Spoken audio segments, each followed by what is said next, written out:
మొత్తానికి అభయ్ అయితే ఫైనల్ గా ఎలిమినేట్ అయిపోయాడు. నిన్న బిగ్ బాస్ నుంచి బయటకు వచ్చేసాడు అభయ్. నిన్న సండే ఫన్ డే, మొత్తం అంతా ఫన్ డే గానే అయ్యింది. అభయ్ ఆడియన్స్ ఓటింగ్ ద్వారాగానే బయటకు వచ్చాడు. చాలా లోయెస్ట్ ఓటింగ్స్ రావడం వల్ల అభయ్ ని అయితే ఎలిమినేట్ చేశారు. ఇక్కడ చూస్తే ఆడియన్స్ కూడా నచ్చలేదు అభయ్ అలా మాట్లాడడం. ఫస్ట్ ఆఫ్ ఆల్ అభయ్ అలా మాట్లాడడం పక్కన పెడితే, ఫస్ట్ అభయ్ ఎక్కడి నుంచి నెగిటివ్ వైబ్స్ వచ్చాయంటే, ఆ బెలూన్ టాస్క్ ఏమైతే ఉందో అక్కడి నుంచి అభయ్ గేమ్ ప్లే అయితే చేంజ్ అయిపోయింది. అక్కడి నుంచే కొన్ని మిస్టేక్స్ చేయడం వల్ల రింగ్ బయటకు వెళ్లి ఆడడం, సోనియా డెసిషన్ వల్ల కొద్దిగా డిసప్పాయింట్ అవ్వడం, ఇవన్నీ కలిపి అభయ్ గేమ్ ప్లే అయితే ఎఫెక్ట్ అయింది. సో అప్పటి నుంచి అభయ్ కొద్దిగా యాక్టివ్ గా లేకపోవడం, టాస్క్ ని సీరియస్ గా తీసుకోకపోవడం అక్కడి నుంచే మొదలైంది. నెక్స్ట్ టాస్క్ బానే ఆడాడు గానీ కొద్దిగా నెగిటివ్ వైబ్స్ రావడం వల్ల, అంటే కొద్దిగా ఎందుకు గొడవలు, బిగ్ బాస్ గేమ్ సరిగా పెట్టట్లేదు అన్నట్టు ఫీల్ అయ్యి ఇంకా గివ్ అప్ ఇచ్చేసాడు. ఇంకా అక్కడి నుంచి అభయ్ గేమ్ ప్లే అయితే చేంజ్ అయిపోయింది అనమాట. మొత్తానికి బెలూన్ టాస్క్ నుంచి అభయ్ గేమ్ ప్లే అయితే చేంజ్ అయిపోయింది.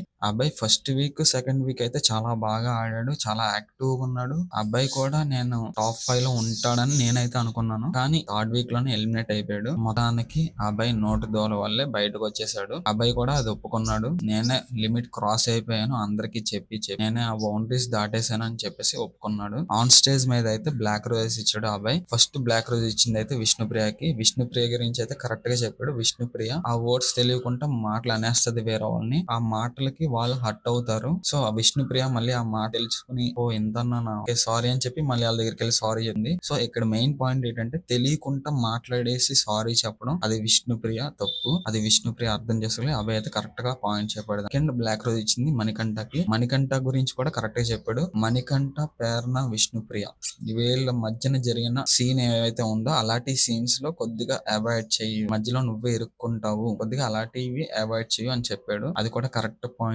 థర్డ్ బ్లాక్ రోజ్ ఇచ్చింది అయితే పృథ్వీరాజ్ కి. పృథ్వీరాజ్ కి యాంగర్ ఇష్యూ ఉంది, అది కరెక్ట్ గా చెప్పాడు. పృథ్వీరాజ్ కొద్దిగా స్ట్రాంగ్ ప్లేయర్ లా అనిపిస్తాడు.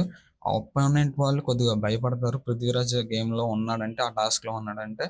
అది పృథ్వీరాజ్ మెయింటైన్ చేసుకోవాలి. అది యాంగ్రీతో ఉంటే కొద్దిగా మైనస్ పాయింట్ అవుతుంది. ఎందుకంటే పృథ్వీరాజ్ ని ట్రిగర్ చేసి బ్యాడ్ వర్డ్స్ యూస్ చేసేలాగా చేస్తారు అపోనెంట్స్. అలాంటి యాంగర్ మేనేజ్మెంట్ ని కంట్రోల్ చేసుకోవాలి పృథ్వీరాజ్. కరెక్ట్ పాయింట్ చెప్పాడు అభయ్. అండ్ మొత్తానికి అభయ్ అయితే ఫైనల్ గా వెళ్ళిపోయాడు. ఈ వీడియో మీకు నచ్చినట్టయితే లైక్ చేయండి, షేర్ చేయండి, సబ్స్క్రైబ్ చేయండి.